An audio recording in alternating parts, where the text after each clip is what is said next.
Welcome to Sumner School Business Immigration Basics. My name is Emily Sumner with Sumner Immigration Law, and today we are continuing our video series on the H-1B classification, talking about H-1B cap exempt employers and the H-1B concurrent petition. As we said in earlier videos, there is an annual numerical limit or cap on the number of new H-1B petitions available each year. However, there's an exception. Certain organizations are exempt from this cap, meaning they can file an H-1B petition at any time and they don't have to go through the H-1B lottery. Those organizations are institutions of higher education, nonprofit organizations related to or affiliated with institutions of higher education, nonprofit research organizations, and government research organizations. So again, those employers can file an H-1B petition at any time, and they don't have to go through the H-1B lottery. The H-1B concurrent petition refers to the fact that a person can work for two H-1B employers at the same time using a concurrent H-1B petition. So let's say that John Smith works for employer A, and he also has a job offer from employer B, and he's able to work for both employers at the same time. Now, he would also need to check to make sure there's no conflict, check with employment laws. I'm only talking about US immigration law in this particular context.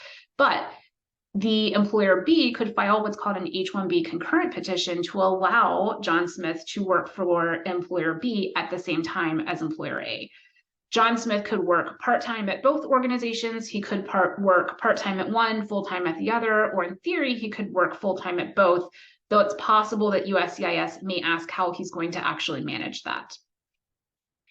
The wonderful thing about both of these put together, the cap-exempt organizations and the concurrent H-1B, is it is possible for a person who is working at a cap-exempt organization who's never been part of the H-1B lottery, never been counted against the cap, to work for that organization, that cap-exempt organization, and have what's called a concurrent H-1B petition for a cap subject organization. I've had several clients who have done this before.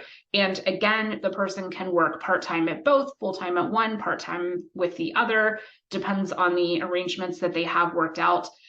But it's amazing because the person, let's say John Smith, again, in this particular instance, can work for a otherwise cap subject employer, a private employer, without having to be counted against the cap, as long as he continues working for the cap exempt organization. If he stops working for the cap exempt organization, he would no longer be eligible to work for the cap subject organization unless he went through the H-1B lottery. But this can be an amazing way for a person to be able to work for an employer that they may not otherwise have been able to work for because they weren't selected rather in the H-1B lottery.